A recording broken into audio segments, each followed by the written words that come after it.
బులెటిన్లో breaking news చూస్తున్న 48 మంది ఎమ్మెల్యేలపైన సీఎం చంద్రబాబు సీరియస్ అయ్యారు. పెన్షన్ల పంపిణీ, సీఎంఆర్ఎఫ్ చెక్ల పంపిణీలో ఎమ్మెల్యేలు పాల్గొనడం లేదని మండిపడ్డారు. ఆ 48 మంది ఎమ్మెల్యేలకు నోటీసులు ఇవ్వాలని ఆదేశించారు. వారి వివరణ తర్వాత చర్యలు తీసుకుంటామన్నారు. పెన్షన్లు, సీఎంఆర్ఎఫ్ చెక్కుల పంపిణీలో మంత్రులు, ఎమ్మెల్యేలు పాల్గొనాలని, కార్యకర్తలను కలుపుకొని వెళ్లాలని సూచించారు. ఇక ప్రజా దర్బార్లో ఎమ్మెల్యేలు పాల్గొనాల్సిందేనని స్పష్టం చేశారు.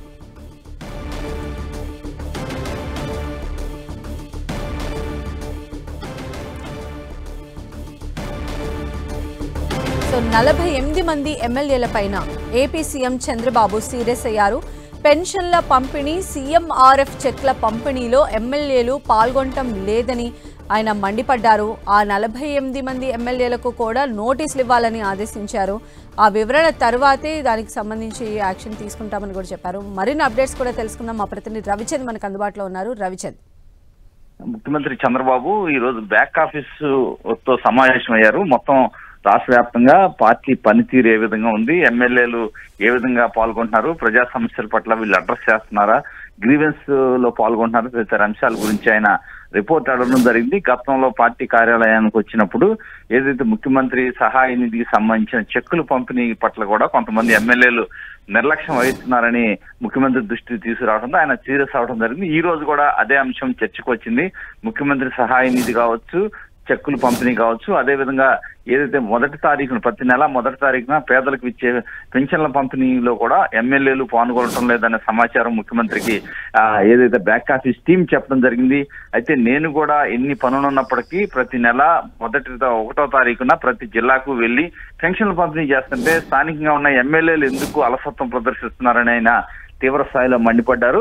ఇటువంటి ఎవరెవరు పాల్గొంటలేదో వారందరి పేర్లు తనకి ఇవ్వాలని, అట్లాంటి వారికి నోటీసులు ఇవ్వాల్సిన అవసరం ఉందని కూడా ముఖ్యమంత్రి అభిప్రాయపడ్డారు.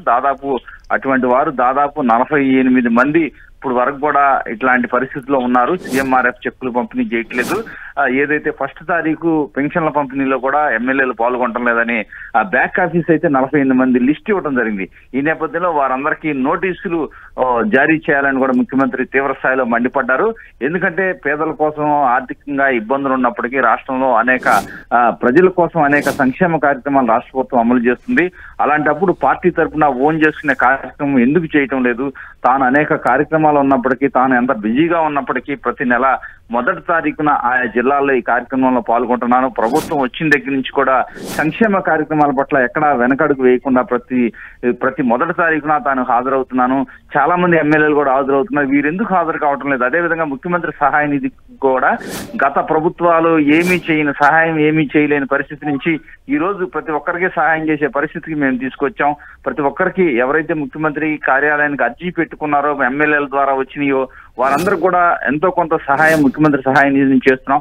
అటువంటి చెక్కులు ఇవ్వాల్సిన బాధ్యత ఎమ్మెల్యేలకు లేదా అని చెప్పి కూడా ముఖ్యమంత్రి తీవ్ర స్థాయిలో మండిపడ్డట్టు తెలుస్తుంది. ఎవరైతే ఇలా అలసత్వం రవిచంద్, అయితే ఆ 48 మంది ఎమ్మెల్యేల లిస్ట్ ఏమైనా బయటకు వచ్చే ఛాన్సెస్ ఉండొచ్చా, లేదా పార్టీ అంతర్గతంగానే వారికి సంబంధించి నోటీసులు ఇస్తారు?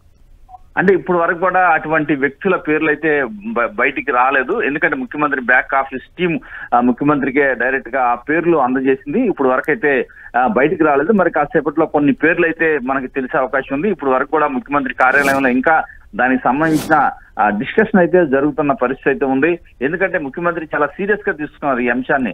ప్రభుత్వం అనేక సంక్షేమ కార్యక్రమాలు పేదలకు చేస్తున్నప్పుడు కూడా అది ఓన్ చేసుకునే విధంగా ఎమ్మెల్యేలు ఎందుకు వ్యవహరించట్లేదని కూడా ఆయన తీవ్ర స్థాయిలో మండిపడుతున్నారు. ఒక పక్క రాష్ట్ర అభివృద్ధి కోసం, పెట్టుబడుల కోసం తాను అహర్నిశలు కృషి చేస్తున్నాను, అనేక సంక్షేమ కార్యక్రమాలు అమలు చేస్తున్నప్పుడు కూడా ఎమ్మెల్యేలు ఉదాసీనంగా ఎందుకు ఉంటున్నారనే ఇది ఆయన కనిపిస్తుంది. ఇటు పరిస్థితిలో కూడా ఇటువంటి వారిని సహించడం. ఎందుకంటే ఈ మధ్య కాలంలోనే గ్రీవెన్స్ కూడా వేలాది మంది తరలి వస్తున్నారు, ఎమ్మెల్యేలు సరిగా నిర్వహించట్లేదు ఆయా నియోజకవర్గాలనే ఫీడ్బ్యాక్ నేపథ్యంలో పార్టీ చాలా సీరియస్ గా ఉంది. అదే సందర్భంలో ఈ అంశం కూడా కొంత ఫోకస్ పెట్టారని చెప్పుకోవచ్చు చంద్రబాబు. ఎట్టి పరిస్థితిలో కూడా ప్రభుత్వం నుంచి పేదలకు వెళ్ళే సహాయానికి సంబంధించి కూడా ఎట్టి పరిస్థితిలో ఎమ్మెల్యేలు కొంత బాధ్యత తీసుకోవాలి, కొంత ఓనర్షిప్ వహించాలి.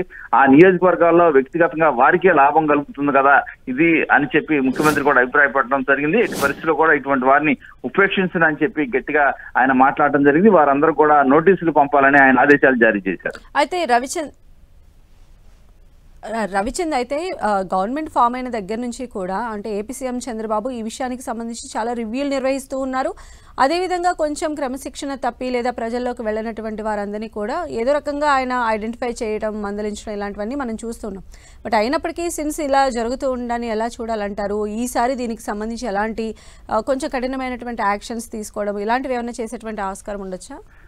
డెఫినెట్ గా ఈ మధ్య కాలంలో టీడీపీలో ఎవరైతే క్రమశిక్షణ ఉల్లంఘించి వ్యవహరిస్తున్నారో వారి పట్ల కఠినంగా ఆయనే ముఖ్యమంత్రి మాట్లాడడం చూస్తున్నాం. ఈ మధ్య కాలంలోనే తిరువురుకు సంబంధించి నేతల మధ్య ఉన్న విభేదాలకు సంబంధించి కూడా ముఖ్యమంత్రి క్రమశిక్షణ కమిటీకి బాధ్యత అప్పగించారు. ఆ విధంగా ఒక పక్క క్రమశిక్షణ ఎవరైతే ఉల్లంఘించి వ్యవహరిస్తున్నారో వారి పట్ల కఠిన చర్యలు తీసుకునే ఆలోచనలు అయితే ముఖ్యమంత్రి ఉన్నారు. ఈ నేపథ్యంలోనే పార్టీలు ఎందుకంటే పట్టాలు ఎక్కించాలనే ఆలోచనలో ముఖ్యమంత్రి చాలా సీరియస్ గా ఎవరైతే క్రమశిక్షణ తప్పి వ్యవహరిస్తున్నారో వారి పట్ల చాలా కఠినంగా ఉండాలని నిర్ణయం తీసుకున్నారు. రైట్ రవిచంద్.